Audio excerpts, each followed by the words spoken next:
Mic 22 receiving. Operation progress over. రండయ్య.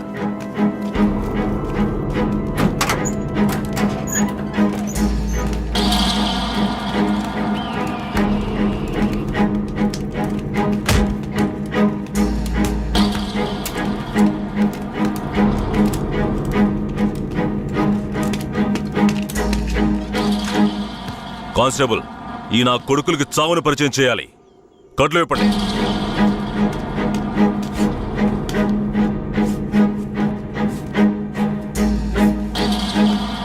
ఏంట్రా దొంగ నాయాళ్ళారా, పోలీసులు ఊర్లోకి రాకూడదా?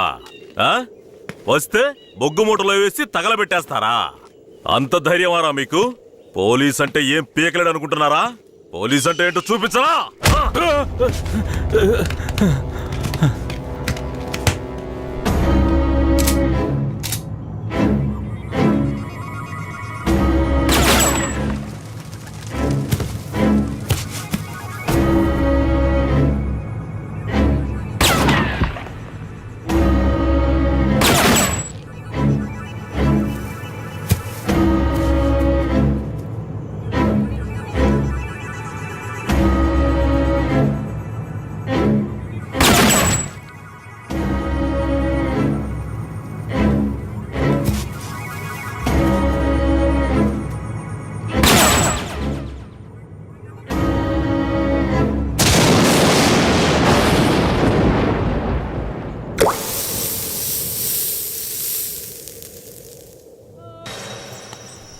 ఏంటా ఇది? మార్చిని కూడా క్లీన్ గా పెట్టుకోవడం తెలీదా? మేమేం చేయగలం సార్? శవమిలా సంవత్సరాల తరబడి ఉంటే పురుగులు పట్టి వాసనే వస్తుంది సార్. అన్ని వెల్ఫేర్ సొసైటీలకి ఇన్ఫర్మేషన్ ఇచ్చాం, వాళ్ళు ఇంకా రాలేదు సార్. అనాథ శవాల్ని దహనం చేయడానికి ఎన్ని ఫార్మాలిటీస్ ఉన్నాయో మీకే తెలుసు కదా. గవర్నమెంట్ వాళ్ళకి తెలియజేసి పర్మిషన్ తీసుకునేలోగా తల ప్రాణం తోకొస్తుంది సార్. ఇప్పుడు ఏం చేద్దాం అంటావు? హాస్పిటల్స్ లేక అనాథ శవాలు చేరకుండా చూసుకోవాలి సార్. సార్, 3వ నెంబర్ వార్డులో ఉన్న అనాథ పేషెంట్ సీరియస్గా ఉన్నాడు సార్.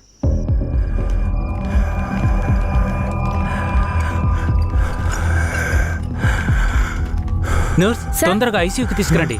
Okay sir.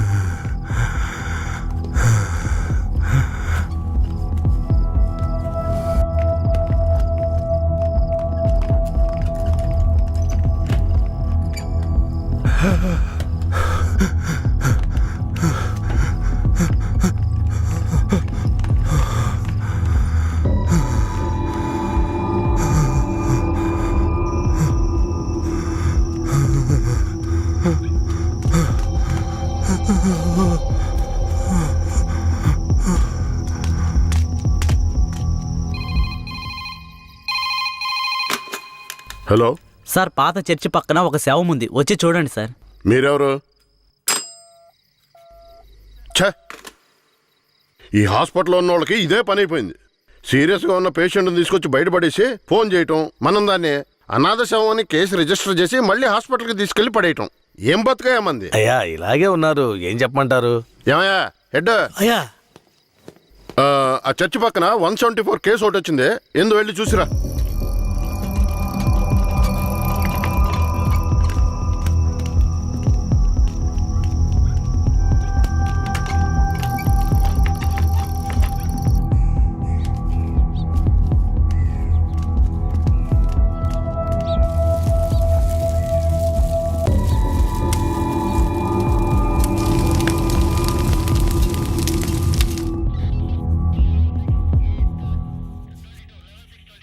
ఏమయ్యా హెడ్, ఎప్పుడు వచ్చే 174 అనాథ కేసేనా?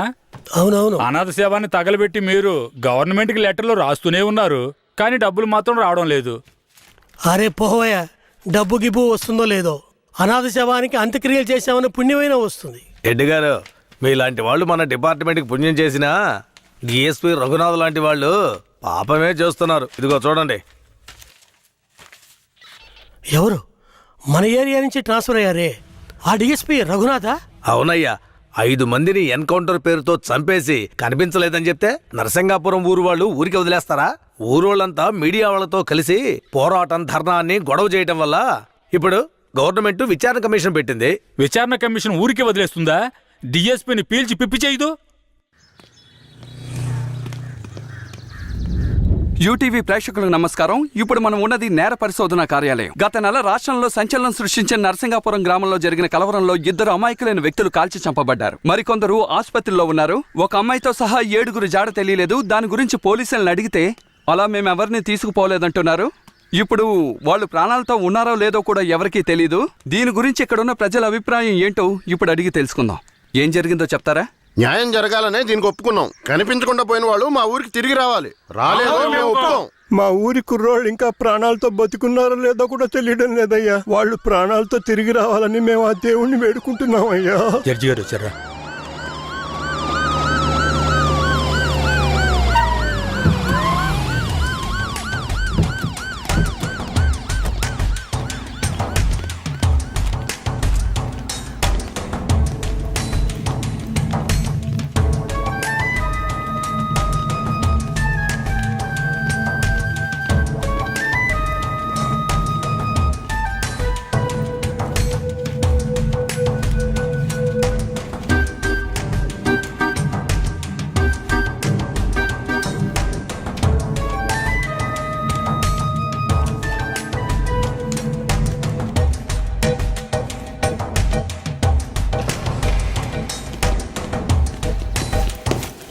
సార్. రఘునాథ్ మీరేనా? Yes sir. మీరు సర్వీస్లో వచ్చారు ఎన్నేళ్ళైంది? Sir I join service in. ఏ తెలుగు రాదా? మీరు చేసిన నిర్వాకాన్ని మెచ్చుకుని పత్రికలో ఫోటోలు వచ్చే చూడండి. కనిపించకుండా పోయిన 7 ఎక్కడా? నాకు తెలియదు సార్. మీరే తీసుకెళ్లారని తెలిసింది? నేను తీసుకువెళ్ళలేదు సార్.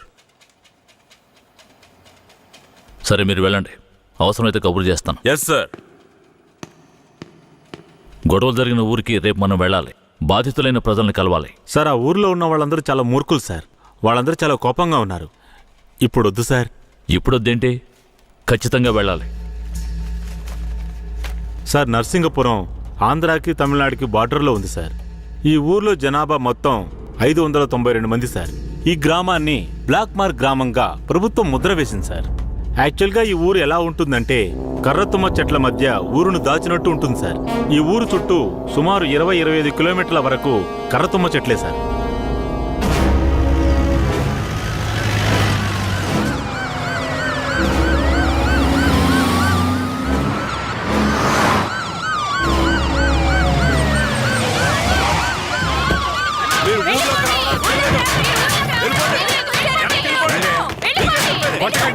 కొట్టకండి, దయచేసి వినండి, ప్రశాంతంగా ఉండండి. మీకోసమే మన జడ్జి గారు వచ్చారు. దారి వదలండి, లోపలికి వెళ్ళాలి. అయ్యా, ఈ దుర్మార్గులైన పోలీసుల్ని ఊళ్ళోకి రానివ్వకండి అయ్యా.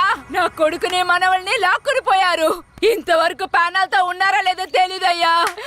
మీరే న్యాయం చేయండి అయ్యా. మీరు భయపడక్కర్లేదు. అందరూ కాస్త ప్రశాంతంగా ఉండండి. మీకు ఎలాంటి భయం అక్కర్లేదు.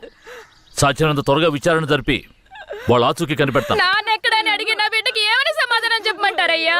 మీరు మా మేలు కోరేవారైతే మా అందరికి ఒక పరిష్కారం చూపించి మీరు లోపలికి వెళ్ళాలయ్యా. లేదంటే ఆగమ్మా.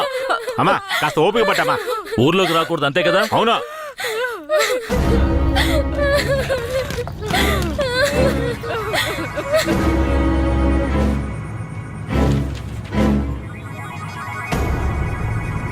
పోలీసులంటే అందరికీ భయం ఉంటుంది, కానీ ఇంతగానా?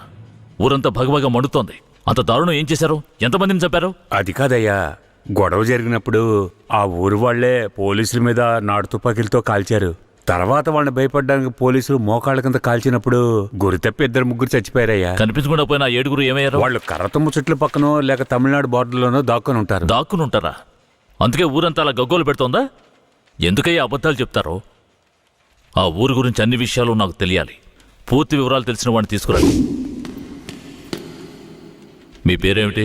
నా పేరు రామూర్తయ్య. మీరక్కడ ఏ సంవత్సరంలో పనిచేశారు? 1980లో ఆ ఊర్లో డ్యూటీ చేశానయ్యా. ఉత్తినే పేరుగా ఊరు బయట పోలీస్ స్టేషన్ ఉంటుందయ్యా. ఆ ఊరికి పోలీసులకి అసలు ప్రాబ్లం ఏమిటి? అయ్యా, అది నిన్న ఈ రోజు వచ్చిన ప్రాబ్లం కాదయ్యా. ఎంతో కాలంగా ఆ ఊరికి మన పోలీసులు ఉన్న ప్రాబ్లం అయ్యా. ఆ ఊర్లోకి పోలీసులు అడుగు పెట్టకూడదయ్యా. ఒకవేళ వెళ్తే ప్రాణాలతో తిరిగి రాలేరు. దొంగతనమే ఆ ఊరాళ్ళకు కులవృత్తి అయ్యా. హత్యలు, దొంగతనాలు, దోపిడీలంటూ వాళ్ళు చేయని వృత్తే లేదయ్యా. వీళ్లకు అసలు రేషన్ కార్డులు ఉన్నాయో లేవో గాని ఒక్కొక్కరి మీద 4-5 కేసులున్నాయ్యా. వీళ్లను చూసి ఎదుటి వాళ్ళు భయపడాలే తప్ప వీళ్ళు ఎవరికీ భయపడరయ్యా. వాళ్ళకంత ధైర్యం రావడానికి ఎవరు కారణం? అందుకిద్దరే కారణం అయ్యా. ఒకడు కేశవరాయుడు, ఇంకొకడు వీరయ్య. ఎవరు వాళ్ళు? వీడు కేశవరాయుడు, వీడు వీరయ్య. అయ్యా, వీళ్ళిద్దరికీ దొంగతనమే ప్రధాన వృత్తి అయినా కేశవరాయుడికి బొగ్గుమూట్లు అమ్ముకోవడమే ముఖ్యమైన వృత్తి అయ్యా. ఊళ్ళో ఏదైనా పెళ్ళంటే వాళ్ళిద్దరూ పెళ్లివారి మీద దాడికి బయలుదేరతారయ్యా. 1980లో తమిళనాడుకి వెళ్ళాలి అంటే నరసింగాపురం పక్కనున్న మెయిన్ రోడ్డు మీదుగా వెళ్ళాలి. 10-12 బళ్ళు కలిసి ఒక్కటిగా వెళ్తేనే ఊరు క్రాస్ చేయగలరు. అలా కాకుండా ఎవరైనా సెపరేట్గా వెళ్తే అంతే.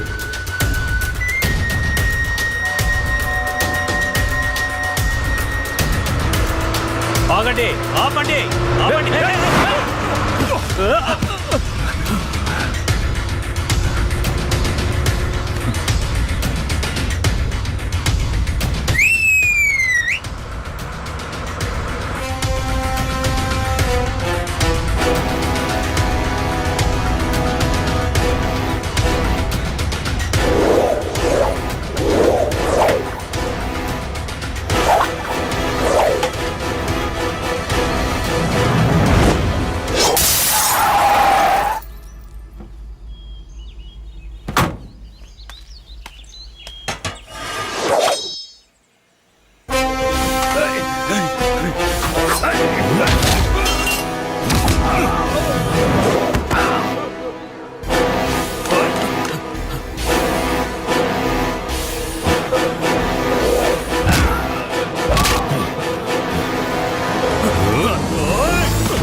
అయ్యో, వదిలేయండి అయ్యా. మంత్రి గారింట్లో పెళ్లి, అందుకే ఆకుండా వచ్చేసావయ్యా. అయ్యో, వదిలేయండి అయ్యా. అయ్యా, వద్దయ్యా. అయ్యా, రేయ్, మేము ఆకలి కోసం దొంగిలిస్తున్నాం. నీ మంత్రిలాగా ఆడంబరంగా బతకడానికి కాదు.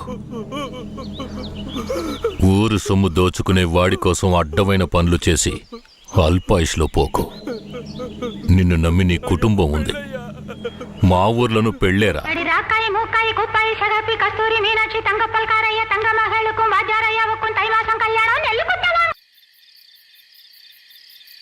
ఏందయ్యా ఇది? ఈ రోజు రేపు చచ్చిపోయి ముసలాళ్ళని తీసుకొచ్చి ఇక్కడ పడేశారు. కుర్రాళ్ళందరూ అక్కడయా? అయ్యా, రాత్రి స్టేషన్లో పడుకునే చట్టం 1966లోనే పోయింది. ఏదో మనం చెప్తున్నామని భయపడి పడుకుంటున్నారు. రేయ్, వచ్చి పడుకోమంటే పడుకోవాలయ్యా. ఎక్కడ వాళ్ళు? అయ్యా, ఎప్పుడు ముందుగానే వచ్చి పడుకునేవారు. ఊర్లో వరదయ్యకు పెళ్లి, వయసు కుర్రాళ్ళందరూ సారాయి తాగి జాలీగా ఉన్నారు. మీకు కావాలంటే చెప్పండి అయ్యా, తెప్పిస్తాను. ఛ, ఈ మాట చెప్పడానికి సిగ్గా లేదు? పోలీసు డ్రెస్ వేసుకుని మీరు భయపడి చేస్తున్నారేమిటి వాళ్ళని చూసి? అయ్యా, ఈ స్టేషన్కు మీరే ట్రాన్స్ఫర్ మీద వచ్చారు, అది పనిష్మెంట్లో. ఆ ఊళ్ళోకి పోలీసులు పోవడం కుదరదు, వట్టి మోసగాళ్ళు. ఏయ్, మోసగాళ్ళకే మోసగాడినయ్యా నేను. బండి దేవయ్యా.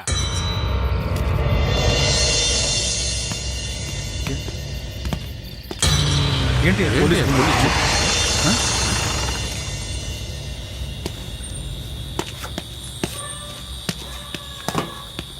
రేయ్, వరదయ్య ఇదేనా? ఎక్కడ రాడు? అయ్యా, వరదయ్యకి మొదటి రాత్రి అయ్యా, దయచేసి వదిలేయండి అయ్యా.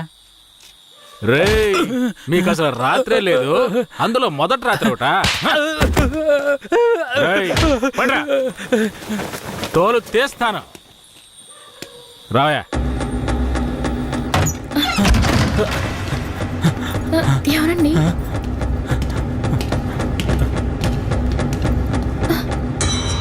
ఏంట్రా నువ్వు? నిన్ను పోలీస్ స్టేషన్కి వచ్చి పడుకోరా అంటే పెళ్ళాం పక్కల పడుకొని జల్సా చేస్తున్నావా? ఏయ్, కేశవరాయుడికి తెలిసిందో నీ పని అంతే. ఎవడాడు? కేశవరాయుడా? వాడేమైనా పెద్ద పుడింగారా? ఏమన్నావురా? అయిపోతావురా? నా మీద చేస్తావరా? కాల్చి పారదొప్పుతాను. పదరా, వీడి జీపెక్కించావు. పోరా.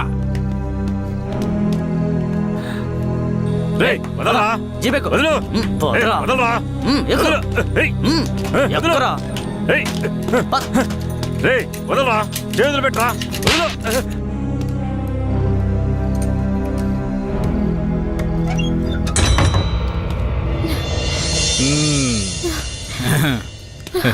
వద్దు ఏంటి వద్దు. ఏయ్!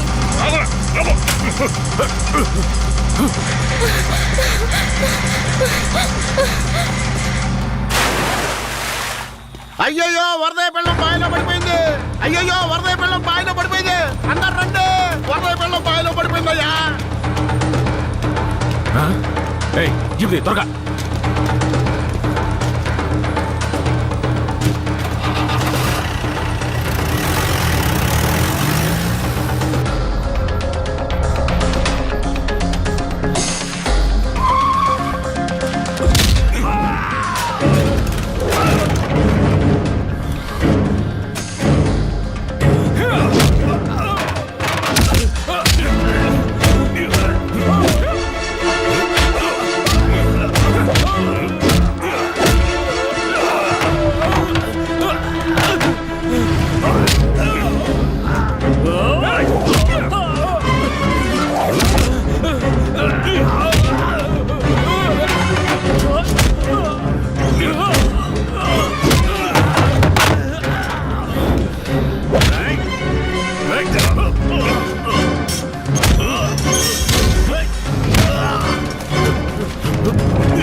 మా అనుమతి లేకుండా పోలీసులు ఊళ్ళోకొస్తే ఏం జరుగుతుందో తెలిసి కూడా కొవ్వెక్కి ఊళ్ళో అడుగు పెట్టడమే కాకుండా మా ఊరమ్మాయి మీదే చెయ్యేస్తావా? నీ మగతనాన్ని చూపించడానికి నీ పెళ్ళాం.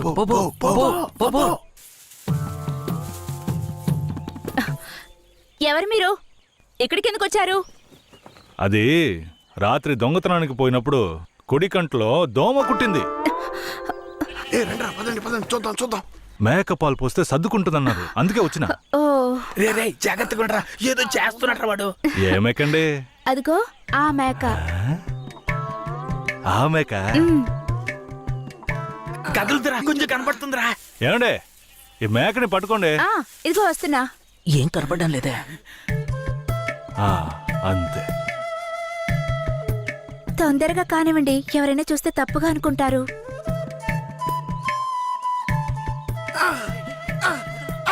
నువ్వు దిగరా, నేను చూస్తా. చాలా చాలండి. ఏమండే, పాలైనా పడకైనా ఊరికే తీసుకుంటే బాగోదు. అందుకని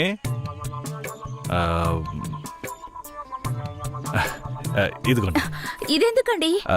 రాత్రి దొంగతనానికి పోయినప్పుడు దొరికింది.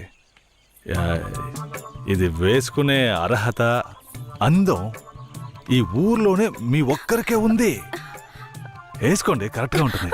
అయ్యో నాకొద్దండి, మా ఆయన చూస్తే తిడతారు. గట్టిగా పట్టుకోరా. ఏండే, మీ ఆయన మిమ్మల్ని పెళ్లి చేసుకుని తీసుకొచ్చేటప్పుడు మీ దగ్గర ఎన్ని లోజాగిలు ఉన్నాయో లెక్కేసరే అయింది.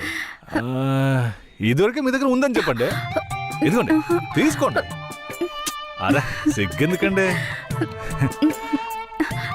ఎవరికి చెప్పరు కదా. కొట్టండి, ఎవరికి చెప్పను.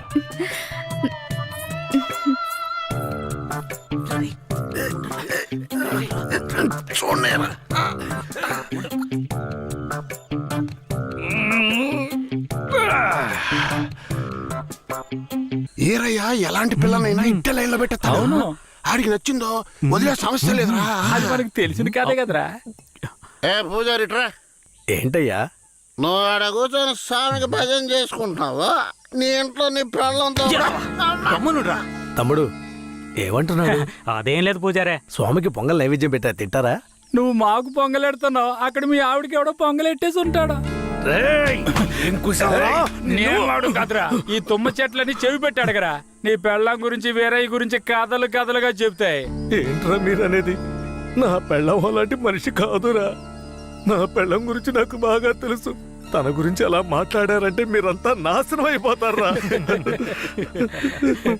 ఉండండిరా, కేశవరాయుడికి వెళ్ళి చెప్తాను. పూజారే, నీకు నీ పెళ్ళ మీద ఎంత నమ్మకం ఉందో నాకు వీరయ్య మీద అంతే నమ్మకం ఉంది. ఏంటే? సరే, వాడేదో బాడీ కనిచ్చాడు, అంత మాత్రం నీ పెళ్ళం వేసేసుకుంటుందా ఏంటే? నా పెళ్ళం అమాయకురాలు కేశవరాయుడు.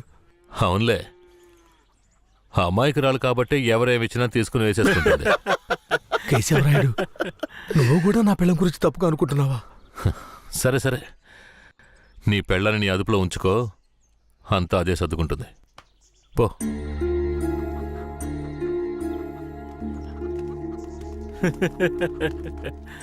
రేయ్, మీరు మూసుకుని పూజారే, వాడే విభూతి బాధతో గట్టిగా ఉంటుంది. పెట్టినట్టుండవు.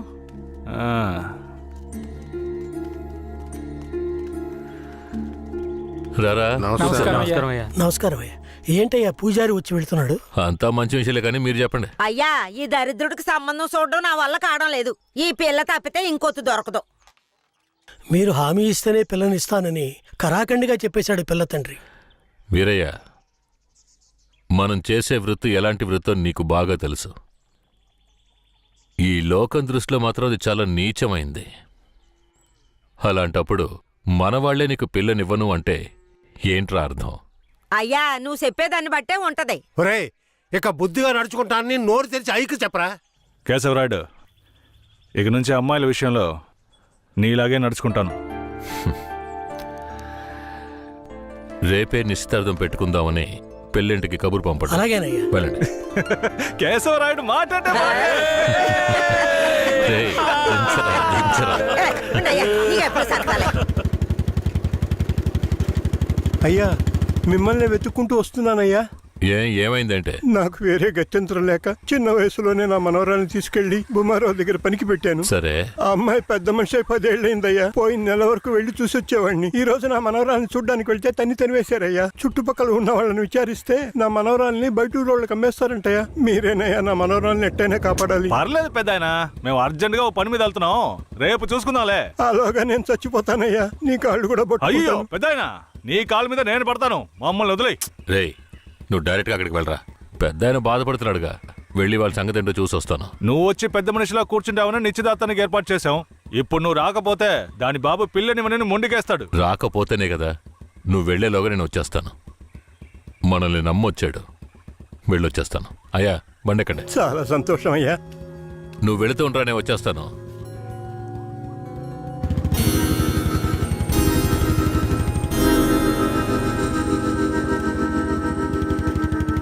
పెద్దనా, నువ్వు అక్కడికి రావద్దు. నేను భూమరావుతో మాట్లాడి నీ మనవరాల్ని తీసుకొస్తాను. నేను వచ్చే వరకు ఇక్కడే ఉండు. అలాగేనే.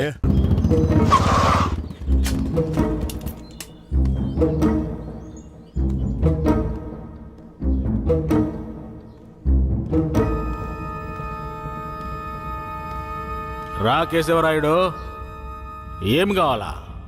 శంకరయ్య మనవరాలు కావాలి. బిడ్డను సాగేదాని గతి లేక ఎంకెట్ట వదిలేసి ఇవాళ దాన్ని పెంచి పెద్ద చేసిన తర్వాత ఇప్పుడు నువ్వు దాన్ని తీసుకెళ్ళటానికి వచ్చినావా? ఇలా చూడు భూమారావు, నేను నీతో గొడవ పడ్డానికి రాలేదు. మర్యాదగా ఆ పిల్లని నాతో పంపించేయి. రేయ్, నాకున్న రాజకీయ పలుకుబడికి డబ్బు బలానికి నీ మీద ఎత్తన కేసైనా పట్టి లోపలికి తెల్ల ముడియం. పోలీసు కేసు అని చెప్పి ఎవరిని బెదిరిస్తున్నావు? ప్రాణాలతో ఉండాలనే ఆశుంటే వెంటనే ఆ పిల్లని నాతో పంపించు. ముందు నువ్వు ప్రాణాలతో పోతావా లేదో చూడరా. రేయ్, బాగా గట్టిగా గడి పెట్టరా.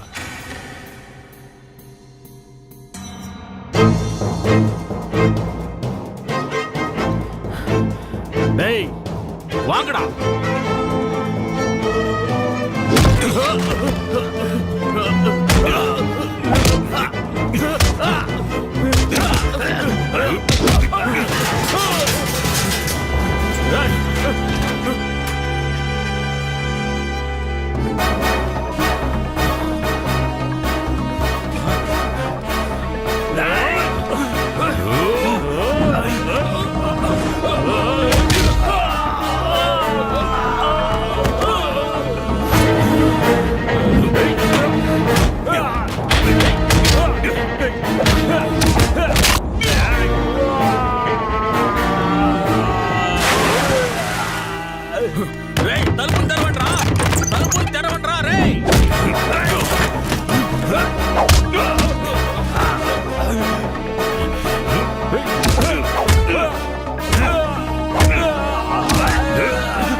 తలుపులు తెరవట్రా.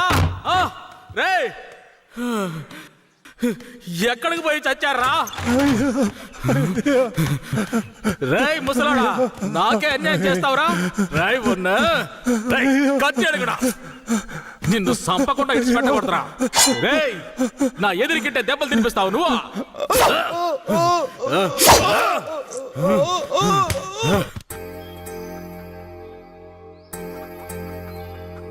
ఇక మీద కేశవరాయుడు వస్తాడని నమ్మకం నాకు లేదయ్యా. అదేంటయ్యా అంత మాటనా?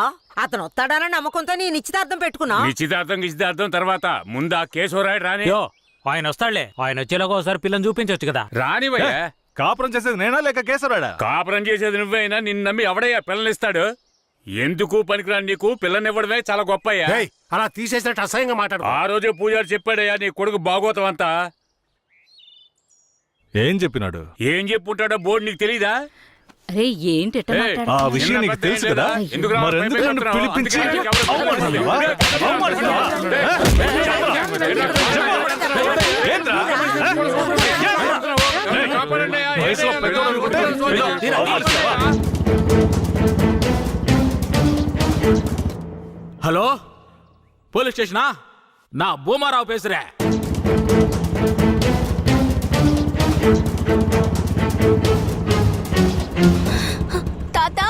పెద్ద ఇక్కడే ఉండమన్నానే. అయ్యా,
త్వరగా